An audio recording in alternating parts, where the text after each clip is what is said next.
Өдрийн мэнд хүргэе. Тэгэхээр үндсэн хуулийн нэмэлт өөрчлөлтөөр 100,000-аас доош хүн иргэн өргөн мэдүүлвэл тухайн асуудлыг улсын хурал дээр өргөн хилцүүлэгдэнэ гэж заасан. Тэгээд гэсний дагуу өнөөдөр хуульч Батболд маань бол 8 хоногийн дотор 100,000 хүний саналыг аваад бол энэ асуудал маань өнөөдөр улсын хурлын гишүүдийн 12 сарын тэтгэмжийг хасах тухай санал хилцүүлэгдэж байгаа.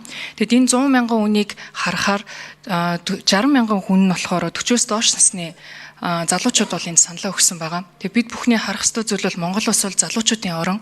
Тэр утгаараа маш олон залуучууд би ямар ч дуу олоо байхгүй. Миний яриаг хинч угаасаа сонсохгүй юм чин гэд итгэл алдсан шинжтэй байдаг. Гэхдээ өнөөдөр Батболд хуульч энд суугаад энэ улсын хурлын гишүүдийн 12 сарын тэтгэмжийг хасах тухай яриа сууж байна гэдэг чинь өөрөө манай улсын бүх иргэдэд тэр боломж нь байж байгаа. Залуучууд бид нар өөрсдөө идэвхтэй байх юм бол өөрчлөлтийг хийж болно гэдгийг харуулж байгаа маш том бас үйл явдал болж гэж харж байна. Тэгээд улсын хурлын гишүүний 12 сарын тэтгэмжтэй холбоотойгоор бол улсын хурлын гишүүний энэ тэтгэмжээс болж улсын хурлын гишүүн болно гэдэг хүн бол байхгүй бах. Энэ тэтгэмж байхгүй боллоо гэд би бас улсын хурлын гишүүн болохоо болио гэдэг ч хүн байхгүй. Тэгэд яагаад тэрийг хэлж яах гэхээр манай энэ улсын хурлын гишүүд маань сонгуультай холбоотой асар их зардлыг бид нар хуулаараа хуульчлаад гаргаад өгсөн байгаа. Тэр энэ хуулагчийн зардлыг бас зайшгүй ярих шаардлагатай байна л да. 200-аас 400 хүн тутам сонгогч тутамд нэг хуулагчийг бид нар цалинжуулж гаргана гэж сонгуулийн тухай хуулийн дээр гаргаад өгсөн. Энэ нь болохоор иргэдэд мэдээлэл өгөх зорилгоор гэдэг. Өнөөдөр бид нар цахимаар хүртэл ингээд саналуудаа өгөөд байж болж байхад заавал тэнд нэг хүнд цалинжуулж бид нар сонгуулийн хуулагчаар ажилуулна гэдэг бол шууд санал худалдан авалт байгаа. Тэр энгийн иргэдийгээ бид нар улс төрөөс мөнгнөөс хамааралтай улс төрөөс гарах мөнгөхгүйгээр улс төр хийх боломжийг нээхийн тулд энэ сонгуулийн хуулагч гэдэг зүйлийг бид нар байхгүй болох шаардлагатай. Тэгэхээр дараагийн ээлжинд ч гэсэн бид нар бас залуучуудаараа дэмжиж маш хүчтэйгээр өөрчлөх ёстой зүйлээ сонгуулийн тухай хуулинд өөрчлөлт оруулад мөнгөхгүйгээр энгийн залуучууд маань бас энэ сонгуульд өрсөлдөх боломжийг нээж өгөх шаардлагатай гэдгийг бас энэ ташрамд хэлхийг хүслээ. Өдрийн мэнд хүргэе. Тэгэхээр үндсэн хуулийн нэмэлт өөрчлөлтөөр 100,000-аас доош хүн иргэн өргөн мэдүүлвэл тухайн асуудлыг улсын хурал дээр өргөн хилцүүлэгдэнэ гэж заасан. Тэгээд гэсний дагуу өнөөдөр хуульч Батболд маань бол 8 хоногийн дотор 100,000 хүний саналыг аваад бол энэ асуудал маань өнөөдөр улсын хурлын гишүүдийн 12 сарын тэтгэмжийг хасах тухай санал хилцүүлэгдэж байгаа. Тэгэд энэ 100,000 хүнийг харахаар 60,000 хүн нь болохоор 40-оос доош насны залуучууд бол энэ саналаа өгсөн байгаа. Тэгээ бид бүхний харах ёстой зүйл бол Монгол улс бол залуучуудын орон. Тэр утгаараа маш олон залуучууд би ямар ч дуу олоо байхгүй. Миний яриаг хинч угаасаа сонсохгүй юм чин гэд итгэл алдсан шинжтэй байдаг. Гэхдээ өнөөдөр Батболд хуульч энд суугаад энэ улсын хурлын гишүүдийн 12 сарын тэтгэмжийг хасах тухай яриа сууж байна гэдэг чинь өөрөө манай улсын бүх иргэдэд тэр боломж нь байж байгаа. Залуучууд бид нар өөрсдөө идэвхтэй байх юм бол өөрчлөлтийг хийж болно гэдгийг харуулж байгаа маш том бас үйл явдал болж гэж харж байна. Тэгээд улсын хурлын гишүүний 12 сарын тэтгэмжтэй холбоотойгоор бол улсын хурлын гишүүний энэ тэтгэмжээс болж улсын хурлын гишүүн болно гэдэг хүн бол байхгүй бах. Энэ тэтгэмж байхгүй боллоо гэд би бас улсын хурлын гишүүн болохоо болио гэдэг ч хүн байхгүй. Тэгэд яагаад тэрийг хэлж яах гэхээр манай энэ улсын хурлын гишүүд маань сонгуультай холбоотой асар их зардлыг бид нар хуулаараа хуульчлаад гаргаад өгсөн байгаа.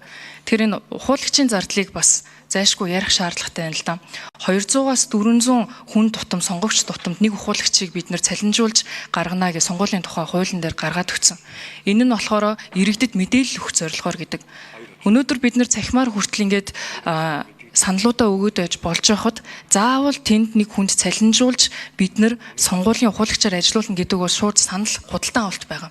Тэр энгийн иргэдийгээ бид нар улс төрөөс мөнгнөөс хамааралтай улс төрөөс гарах мөнгөхгүйгээр улс төр хийх боломжийг нээхийн тулд энэ сонгуулийн хуулагч гэдэг зүйлийг бид нар байхгүй болох шаардлагатай. Тэгэхээр дараагийн ээлжинд ч гэсэн бид нар бас залуучуудаараа дэмжиж маш хүчтэйгээр өөрчлөх ёстой зүйлээ сонгуулийн тухай хуулинд өөрчлөлт оруулад мөнгөхгүйгээр энгийн залуучууд маань бас энэ сонгуульд өрсөлдөх боломжийг нээж өгөх шаардлагатай гэдгийг бас энэ ташрамд хэлхийг хүслээ.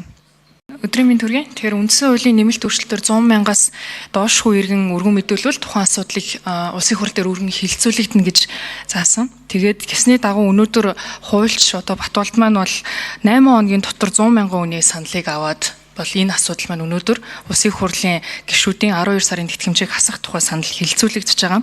Тэгэд энэ 100,000 хүнийг харахаар 60,000 хүн нь болохоор 40-оос доош насны залуучууд бол энд саналаа өгсөн байгаа. Тэгээ бид бүхний харах ёстой зүйл бол Монгол улс бол залуучуудын орон. Тэр утгаараа маш олон залуучууд би ямар ч дуу олоо байхгүй, миний яриаг хинч угаасаа сонсохгүй юм чин гэд итгэл алдсан шинжтэй байдаг. Гэхдээ өнөөдөр Батуулж хуульч энд суугаад энэ улсын хурлын гишүүдийн 12 сарын тэтгэмжийг хасах тухай яриа сууж байна гэдэг чинь өөрөө манай улсын бүх иргэдэд тэр боломж нь байж байгаа. Залуучууд бид нар өөрсдөө идэвхтэй байх юм бол өөрчлөлтийг хийж болно гэдгийг харуулж байгаа маш том бас үйл явдал болж байна гэж харж байна. Тэгээд улсын хурлын гишүүний 12 сарын тэтгэмжтэй холбоотойгоор бол улсын хурлын гишүүний энэ тэтгэмжээс болж улсын хурлын гишүүн болно гэдэг хүн бол байхгүй бах. Энэ тэтгэмж байхгүй боллоо гэд би бас улсын хурлын гишүүн болохоо болио гэдэг ч хүн байхгүй.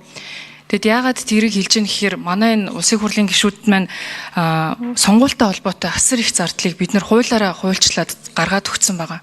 Тэр энэ хуулагчийн зардлыг бас зайлшгүй ярих шаардлагатай байна л да.